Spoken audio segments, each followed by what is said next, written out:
மாட்டினாதான் புத்தி வருமா?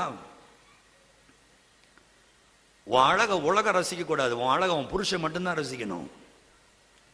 உலகமெல்லாம் உன் அழக ரசிக்கணும்னு நினைச்சுன்னா நீ வேசி, நீ விபச்சாரி. சினிமா நடிகை தான் அற நிர்வாணத்தோட போட்டோ எடுத்து போஸ்டர்ல ஒட்டி, சினிமால ஒட்டி, பேப்பர்ல போட்டு உலகமெல்லாம் என்னை பார்க்கட்டும், என் அழக ரசிக்கட்டும் என்று காண்பிக்கிறவள் விபச்சாரி. நீ தேவனுடைய பிள்ளை, ஏசப்பாவுடைய பிள்ளை, கர்த்தருடைய பிள்ளை. பெற்றோர்கள் இதெல்லாம் உங்க தப்பு. பெற்றோர்களுடைய தான், அவங்களதான் உங்களை தான் நான் திட்டணும். மண்டையில மூளை இருக்கா உனக்கு? உன் பிள்ளை கம்ப்யூட்டர்ல என்ன பண்ணுங்க தேடி என்னைக்காவது பாக்குறிய நீ? உன் பிள்ளைக்கு எதுக்கு பேஸ்புக்? அதுல 1008 கமெண்ட். உன் பிள்ளை எவன் ரோட்ல போற கண்ட விபச்சாரக்காரன்லாம் உன் பிள்ளைய கமெண்ட் அடிக்கிறானே, உனக்கு வெக்கமா இல்ல? உன் பிள்ளையுடைய பேஸ்புக் போய் நீ எடுத்து பாரு, அதுல போட்டோவை காட்ட சொல்லு. அது யார் யாருக்கு என்னென்ன கமெண்ட் அடிச்சிருக்காங்க அதெல்லாம் அந்த கமெண்ட்ஸ் எல்லாம் எடுத்து வாசித்து பாரு. உனக்கு சொரண இருந்தா தூக்கு போட்டு தொங்கு. அருவருப்பான கமெண்ட்ஸ், ஆபாசமான கமெண்ட். உன் பிள்ளைய பார்த்து ஒருத்தன் கமெண்ட் அடிக்கிறான், வாய மூடிக்கிட்டு இருக்கே பெற்றோரே. உன் பிள்ளைய வேசி மாதிரி ஒருத்தன் ட்ரீட் பண்றான், ஹாய் செல்லம்ங்கறான், ரோஸ் கியூட்ங்கறான், சோ ஹாட்ங்கறான். வெக்கமா இல்ல உன் பிள்ளைய பொறுத்து உனக்கு? வேசித்தன ஆவியினாலே பிடிக்கப்பட்ட வேசித்தன வெப்சைட் Facebook. அதுல இருந்து இன்றைக்கு நீ டெலீட் பண்ணு, அக்கவுண்ட்டை கேன்சல் பண்ணு. பிழைப்பாய், பிழைப்பாய். ஊரோட ஒத்து போன இது மாடர்ன் ட்ரெண்ட்னா மாடர்ன் ட்ரெண்ட். இன்னைக்கு உலகம் கடைசியில மாடர்ன் ட்ரெண்ட்ல சாத்தான் கையில தான் போகுது. உன்னை அறியாமலே நீ சாத்தான் கையில போகிறத மறந்து போகாதே. எங்கிருந்தாலும் உலகமே மாறினாலும் நீ மாறக்கூடாது. ஃபேஷன் மாறலாம், ட்ரெண்ட் மாறலாம், சிஸ்டங்கள் மாறலாம், சயின்டிபிக்கலா எல்லாமே மாறலாம். தேவனுடைய பிள்ளை மாறக்கூடாது. இந்த வார்த்தையை விட்டு நீ மாறக்கூடாது.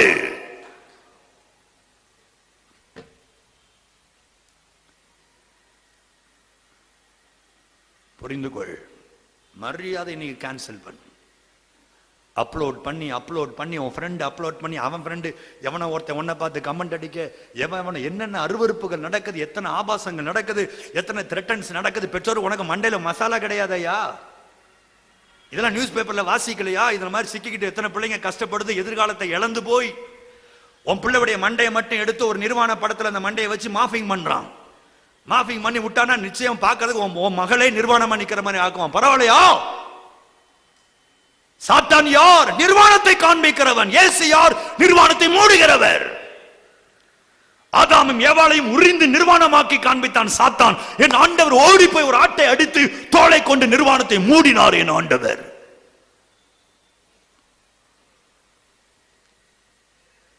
வலைத்தளம், சமூக வலைத்தளம், அது ஒரு வலை.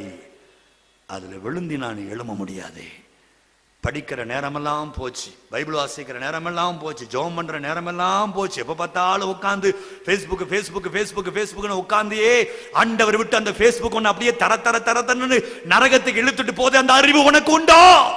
வாலிபனே, பெரியவர்களே, சங்கிலியை போட்டு இழுக்கிற மாதிரி ஃபேஸ்புக்கை போட்டு சாத்தான் இழுக்கிறான். ஃபேஸ்புக்ல உட்கார்ந்து நீ சாட் பண்ணி கண்ட குப்பைகளை பார்க்கிற அந்த 1 மணி நேரத்தில், அந்த 4 மணி நேரத்தை நீ ஆண்டவர் பாதத்தில் முழங்காலில் நின்றிருந்தா இந்நேரம் என் ஆண்டவர் உன்னையும் உன் குடும்பத்தையும் எங்கேயோ உயர்த்தி இருப்பார். அங்க ஒருத்தர் புக் ஓபன் பண்ணிட்டு உட்கார்ந்து இருக்கிறாரு.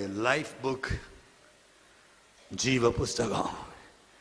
இதுல கமெண்ட், இதுல பேர் எழுதுப்பா, இதுல பேர் எழுது, இதுல உன் பேரை எழுது, இந்த கன்வென்ஷன்லயாவது எழுது. ஜீவ புஸ்தகத்தில் பெயர் எழுதப்பட்டவன் மாத்திரமே தேவராஜ்யத்தில் நுழைவா. உன் பேரை இன்னைக்கு எழுதிக்கோன்னு அவரு ஃப்ரெண்ட் ரிக்வெஸ்ட் கொடுத்துட்டு ஒவ்வொரு கன்வென்ஷன்லயும் உன்னை பார்த்து ஃப்ரெண்ட் ரிக்வெஸ்ட் கொடுக்கிறாரு. என்னைக்காவது ஓகே பண்ணியா? சாத்தான் ஃபேஸ்புக்கை ஓபன் பண்ணி ஃப்ரெண்ட் ரிக்வெஸ்ட் கேட்கிறான், அதுக்கு கொடுக்கிற. என் ஆண்டவர் உனக்கு பரலோகத்தை கொடுப்பதற்காக ஜீவ புஸ்தகத்தை ஓபன் பண்ணி இதுல உனக்கு ஃப்ரெண்ட் ரிக்வெஸ்ட் கொடுக்கிறமா? ஓகே சொல்லு மகளே, ஓகே சொல்லு மகனே, ஆண்டவர் கெஞ்சிக்கிட்டு இருக்கிறாரு. கொடுக்க முடியல. ஒரு நாள் வரும், நியாய தீர்ப்பின் நாள் வரும். என் ஆண்டவர் வெள்ளை சிங்காசனத்தில் சிங்கத்தை போல உட்கார்ந்திருப்பார். அன்றைக்கு அவரை அசட்டை பண்ணினவர்கள் நடுங்கி போவார்கள். வெள்ளை சிங்காசன நியாய தீர்ப்பு. இயேசுவை புறக்கணித்தவர்கள், மாய்மாலமாய் வாழ்ந்த கிறிஸ்தவர்கள், பொய்யாய் வாழ்ந்த கிறிஸ்தவர்கள், பொய்யாய் ஊழியம் செய்த ஊழியர்கள் தேவனுக்கு முன்பாய் நடுங்கி போய் நிற்பார்கள். அன்றைக்கு ஆண்டவர் கரத்தில் கண்களிலே இரக்கம் கிடையாது. அன்றைக்கு ஆண்டவர் கண்களிலே கிருபை கிடையாது. பட்சிக்கிற அக்கினியாய் என் ஆண்டவர் சிங்காசனத்தில் அமர்ந்து நீதி செய்வார்.